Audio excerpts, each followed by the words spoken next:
Hello and welcome to the COP29 Daily Show in partnership with High Impact from the Olympic Stadium here in Baku. I'm Rosanna Lockwood.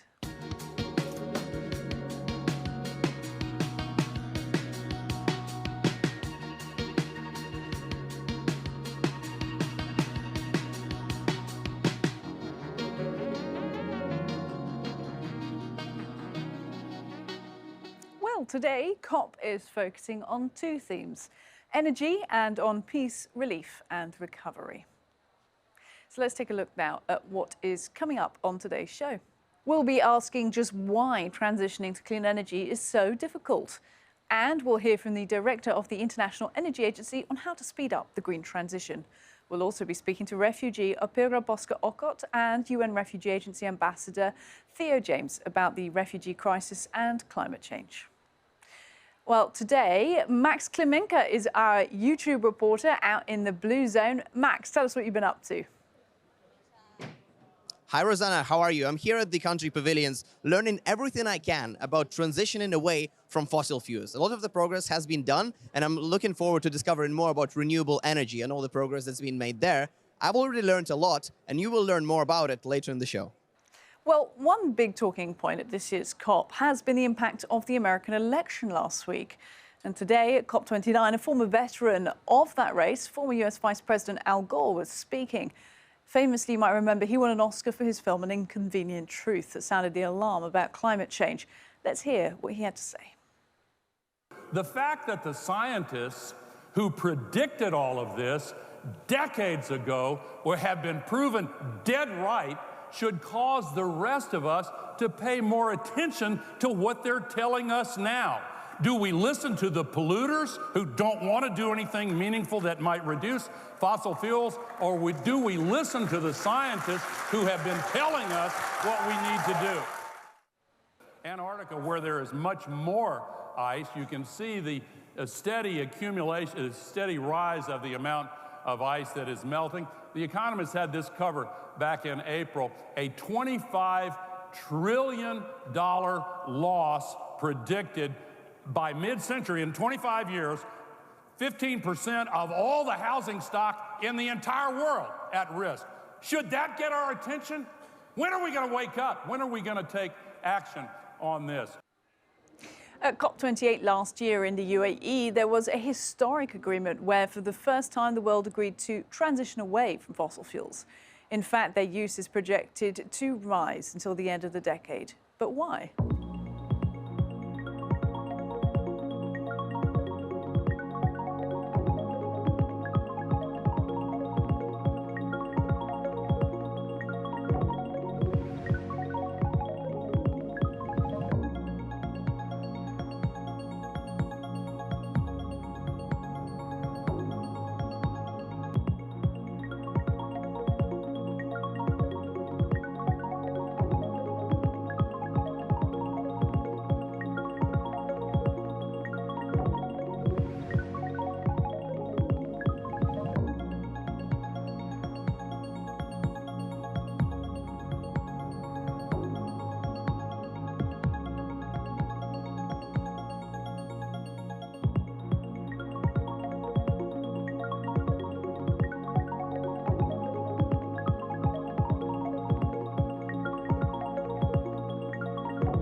Well, we're now joined by the Executive Director of the International Energy Agency, also known as the IEA, Fatih Birol, who is sitting in the Blue Zone, away from where our studio is. So if you can hear a lot of background noise, there's a lot of hubbub there, a lot of people. So I'm going to be speaking extra clearly for Mr. Birol to hear us.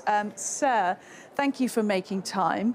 And I want to talk about the transition away from fossil fuels, which was a pledge made last year at COP28.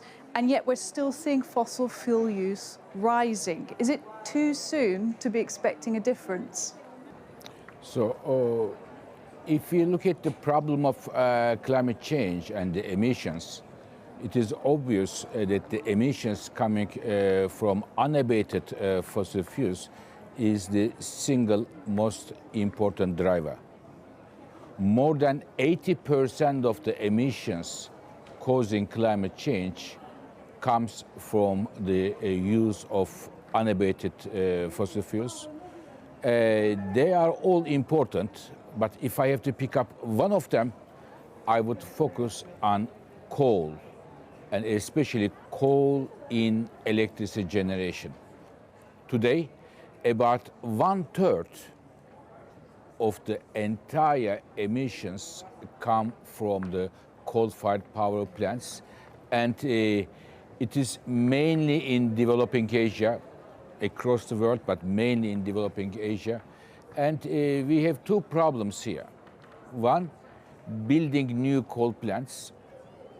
And the second, what do we do with the existing huge amount of coal plants which are operating now?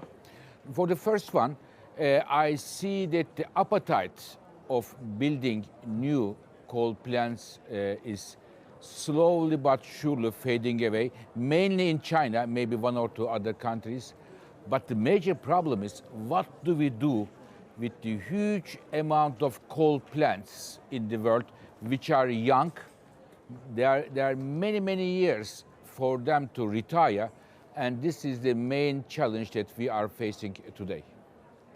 What do we do about it then, if that is such a big problem? What are you suggesting? I think in a normal environment, in a normal operation practices, a coal plant has a lifetime of 50 years. And the big chunk of the coal plants in Asia, they are about 13 years. Normally, they will have 35, 40 years of a lifetime to go and generate electricity from coal and the emissions go into atmosphere. If we don't make any changes, if they continue to operate like they have been doing in the last 13 years, we have no chance whatsoever to reach our climate targets. Whatever we do with the rest of the energy sector, renewables, nuclear power, efficiency, no chance. So therefore, what we have to do is we need to find ways for early retirements of the existing coal plants in developing countries. It is not easy because those countries have put a lot of money, invested a lot in these coal plants.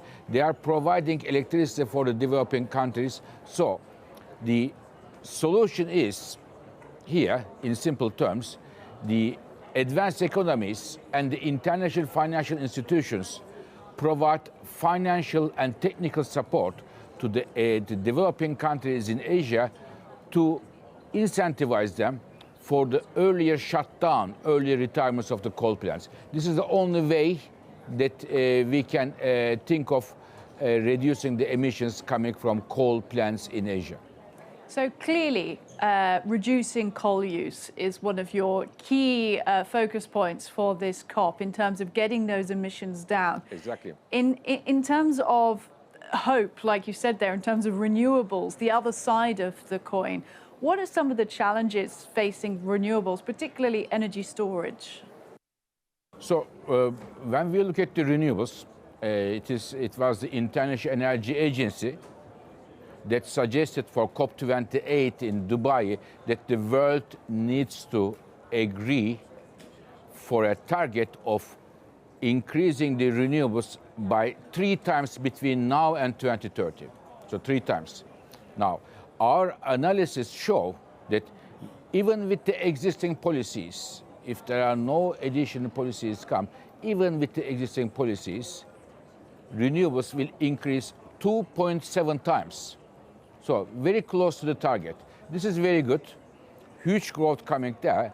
But the problem is our electricity system around the world is not only for the plants to generate the renewables electricity, but we have to bring it to the homes, to the factories, to different buildings, and therefore we need grids. We don't have enough grids in the world.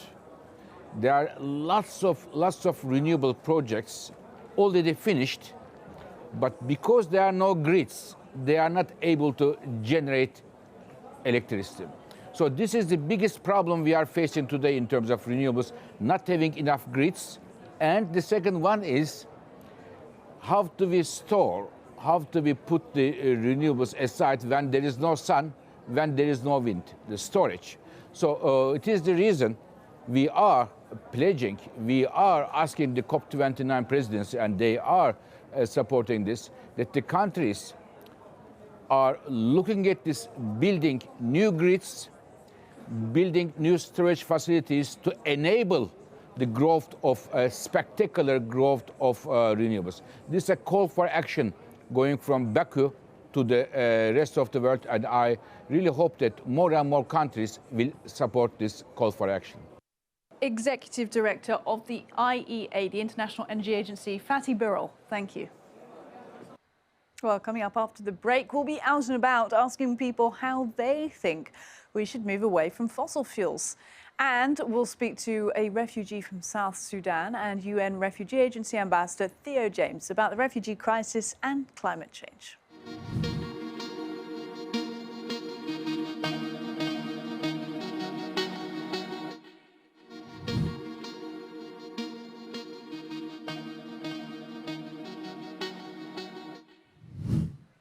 Welcome back to the COP29 Daily Show in partnership with High Impact from the Olympic Stadium in Baku. I'm Rosanna Lockwood. Let's go back out to the Blue Zone, shall we, and speak to our YouTube creator today, Max. Hi, Rosanna. I'm here at the country's pavilion, and I'm learning a lot about transitioning away from fossil fuels. I've been going around and discovering a lot of really interesting renewable energy solutions that you're going to learn about right now. During the last COP, the countries have agreed to transition away from fossil fuels, and this was actually the first time that such agreement has been made. We're in a room with a lot of green images, but in reality, fossil fuels are still being used a lot. So right now, the need for renewable energy is greater than ever. What is high ratio 1?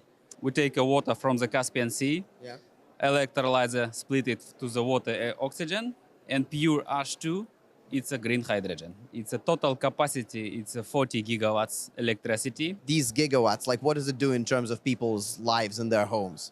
You know, whole Kazakhstan grid, it's a 25 gigawatts. The last COP, COP28 in Dubai, they actually agreed to double energy efficiency and triple renewable energy. But we now need countries to translate that global commitment into national plans and local projects. What's your favorite source of renewable energy?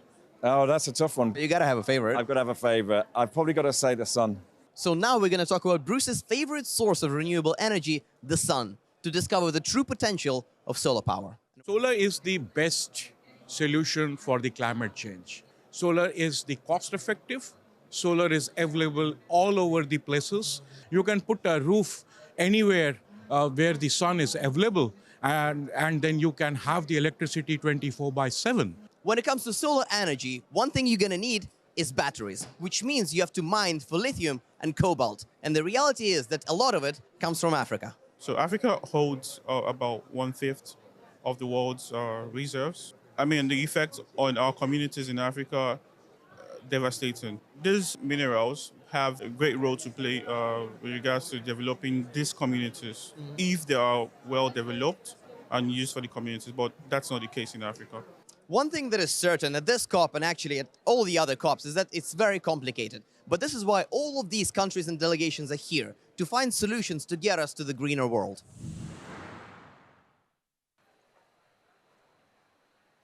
Well, it is Relief, Peace and Recovery Day at COP, and a big part of the focus here is on the global refugee crisis. Refugees often end up fleeing their homes, only to end up in other countries at risk of drought and floods.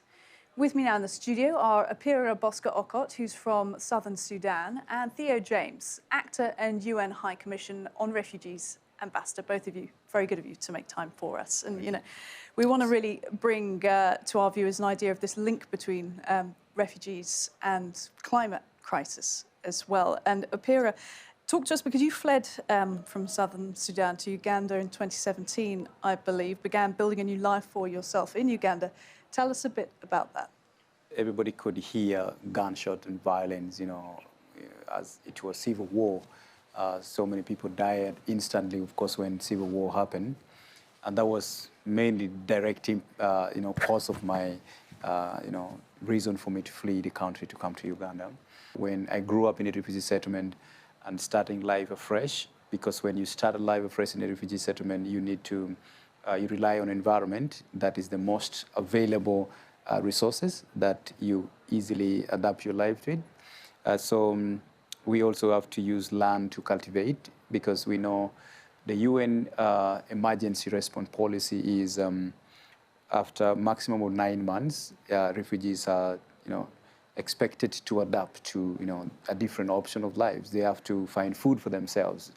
Food ratio goes down immediately, and you have to cultivate to look for alternative ways to feed your family. You have to pay school fees for your children. You have to buy clothing, all the things you left them in your home countries, fleeing without anything in your hand. So witnessing environmental change in the first 2 years was very clear. After, of course, clearing all the forests, the land, the trees are all down.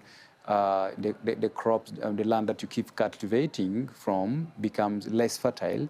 And so crop cultivation become like less and less and less. You hunt very little from the garden that you keep plowing year in and year out. So this brought very clear sign that climate is changing. And then, when you see the weather changing, rainfall becoming unreliable, and then you see more additional problem coming in. Poverty increases. Host communities no longer become friendly, because they see that these refugees have become very many, and they have, squeezed the environment, and our environment is no longer productive. The land is no longer productive. So this increased tension between refugees and host communities. So it's that sort of making an already incredibly difficult situation, that's putting it lightly, of being displaced, of being a refugee, compounded by the climate issues you mentioned, and then that carries on into the community and people around you. I'm going to give Theo a chance to kind of contribute here, because I understand you've just come back from a trip to Mauritania, where you also spoke to refugees there, and talk to us about that sort of the tension that Apira is talking about there. Did you see it there? Yeah, as Apira was saying, these problems are amplified. Mauritania is on the forefront of climate change in terms of rising temperatures. A good example of multiple, multiple problems in the country. But for example, by 2050, we're looking at 1.5 degrees Celsius raise. There, it will be double that, because where they sit in the Sahara, it's already 40 degrees there. The heat is untenable, and as Apira was saying, it's changing the rainfall cycle. So I spoke to people there that said in the last 5 years they've personally witnessed the dry season go from a 3-month period, which was normal, to a 9-month period. Then you compound that with conflict across the border in Mali. You have 250,000 refugees being forced to flee conflict and violence and impending death, and they don't want to move, but they have to, and they're coming to a place which is already intensely lacking resources because of climate change. So it's compounding all these issues and making them even harder. And it goes back to the idea that refugees and the most vulnerable are at the forefront of suffering as a result of climate change, and they're seeing it every day. And it's very removed from people like us. It's a remote problem in some ways, but for them, they have to deal with it every single minute of the day. And you saw it there firsthand, and that's part of what you're doing now as an ambassador, is coming and sort of sharing that story on these big global stages, I suppose. And Apira, you're here at COP29 to tell your story, as you have just done generously to us. Talk to me about what it has been like for you, this event so far. I've been hearing the discussion talking more about loss and damage and climate justice. And I think, to me, my coming to the COP is to highlight clearly the severe impact that the impact of climate change that refugees are actually facing, because they are being at the forefront and seeing the severeness of the impact of climate change and the promises being made about climate action. It then connects to how long we will keep on waiting and talking about the same thing over and over again. So I do think that this is the 29th COP, and I don't know whether we're going to reach up to 100 of it to act. So then I think if it is important that we keep discussing, then I think solutions should also be going on ground. And then if we keep making pledges during some important conferences like COP, and then these pledges should actually be effective and put in place, and then the resources be allocated to the people that are actually facing the severe impact of climate change. Theo, those sentiments that you echo, that, you know, whilst awareness and discussion is good, you want to see more progress. Yes, and that's part of the problem. I mean, Apira was talking about loss and damage fund. I think that is part of the UNHCR, the UN Refugee Agency, wants to be included as part of that, because now we realize that climate and displaced people are endemically linked, and they always will be, so that we need to give more support there. But then, as Apira was saying, you know, this loss and damage fund has been sitting around for a while now, and actually trying to get help and funding to the communities that need it most in a streamlined way is the most important thing. You know, and the stats sometimes feel meaningless, but one that was told to me only a few hours ago, that only 10% of all climate funding ends up in the communities most affected by climate change, and then only 5% of that leaves the capital city. So the amount of funding that's getting to communities like Apira was in and is in is minute. So we need to find a way of, yes, as Apira was saying, we talk about it a lot, but how do we actually inject help directly into the communities? It's been a fascinating discussion, and so good having you both here in the studio with us to really make it very real for our viewers and understand that connection. Thank you very much, Apira Bosco-Ocker. Well, that is all we've got time for on today's show. Let's take a look at what's happening tomorrow here at COP29, when the focus will be on science, technology and innovation and digitalisation. At 10:45 a.m, there's a World Space Leaders Summit aimed at space agencies collaborating over monitoring and mitigating climate impacts. At midday, a session on innovation for industry, including low-carbon products like green steel and cement. And at 1 p.m, agencies will discuss early warning systems to reduce the impacts of climate disasters to try to save lives and jobs. Well, that is all we've got time for today on the show. Do join us again tomorrow. Thanks so much. Goodbye.